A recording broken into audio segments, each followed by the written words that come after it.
Procurement is hard. This is the Nasir tablet. It's 4,000 years old. It's a complaint. It's a complaint to a supplier about bad quality copper. It was a problem then, and it's a problem now.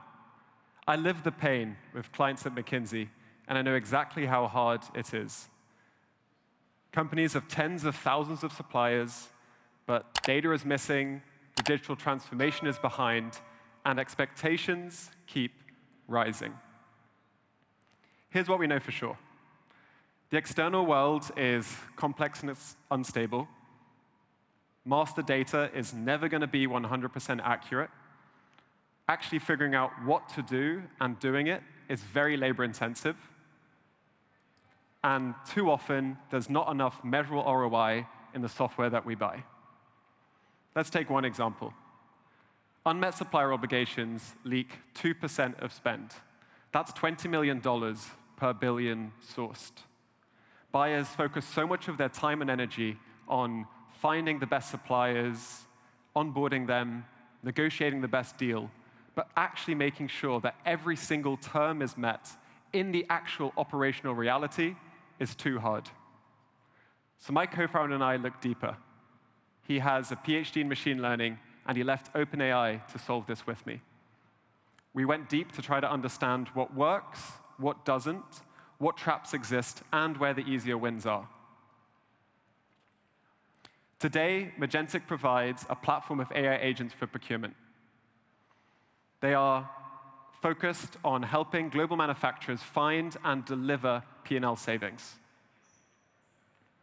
We call our AI teammates Majors. They join procurement teams to find and deliver savings. They are domain-specific and have all of the infrastructure, AI safety, and security to rapidly join a team. Here's how they work. Firstly, we read data in any format. This allows us to scale to Fortune 500s in weeks using AI agents for data integration. Next, we automatically detect areas of value leakage. Then we take action, actually sending emails, updating invoices to allow escalation and capture that money back. And fourth and finally, our Majors learn, helping you fix root causes to get to the cause of the actual problem. Now, for every $1 billion spent, there's a $20 million opportunity.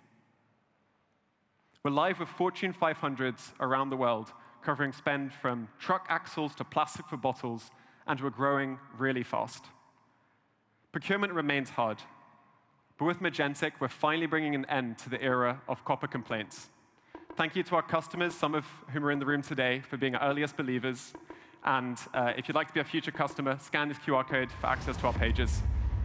Wow. Look at that. You made it in the 3 minutes. That's amazing. Thank you so much. Now it's time for our lovely jury members. So I'm looking at the juries on the left. Do you have a pressing question for Robin? Yes, stand over here so that we can all see you. Do you have a question for Robin? 3 minutes was enough. That's a very clear pitch. Do you have a question or remark, maybe? So a question from my side. What kind of value have you proven already with the clients you served so far? Sure. So what we'll typically do is we'll start with a single spend category to prove the technology works, and we can do that quite quickly. A really good spend category to start with is one where there's very high complexity, lots of suppliers, lots of very complicated rate cards, different areas where price leakage could go wrong, and then we'll move potentially on to some of the direct material categories or other indirect categories. When we start with a category like spare parts or MRO, we typically find 2 to 4% saving on that entire spend base. If there's free text BOs or some less sophisticated, that number might be a bit higher. If they've already got very, very clean data and very good processes in place, that number's going to be a bit lower. Thank you. Yeah, thank you. What makes you different from other tools available? Sure. We know that there's an extremely high number of companies operating in the space, many of them in this room today. I think there's a few really important differentiators that our customers have seen a lot of value in. Firstly is we're incredibly AI native. So the way that we, for example, integrate with customers involves a lot of AI agents who speed up the data integration. We have zero-shot APIs into various different systems, and that allows us to move much faster than the traditional way of finding value leakage. Secondly, we know that the technology, particularly around AI, is not fully developed yet. So what we do is we've got a very, very strong ontology and evidence base. So no matter what happens, if we want to take an action like update a supply or go and reclaim some value, there's always a human in the loop with clear evidence presented to them. That could be a screenshot from the original source document. It could be the SAP SQL query we ran to actually extract some information. And that means that just in a few seconds, someone can validate that there's no hallucination happening. Perfect. Going to the jurors on this side. I see a couple of hands raised.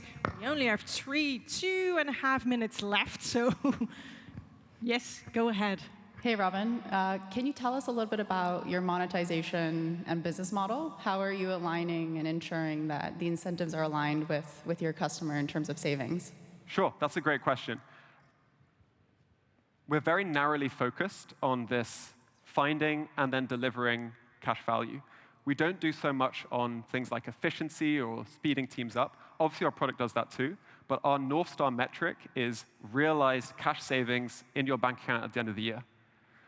What that allows us to do is to fully align our incentives from a commercial model with our customers.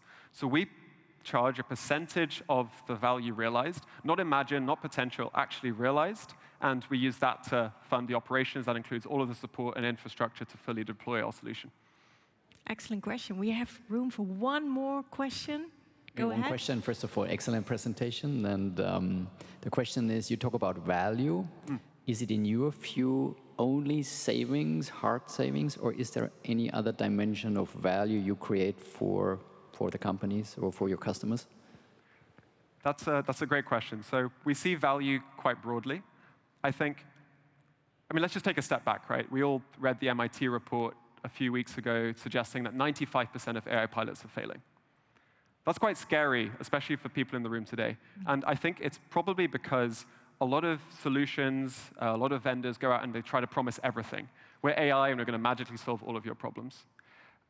We are very excited about the opportunity to deliver efficiency, solve root cause problems, but what we very much focus on at the very start is dollars identified and then actually recovered from suppliers.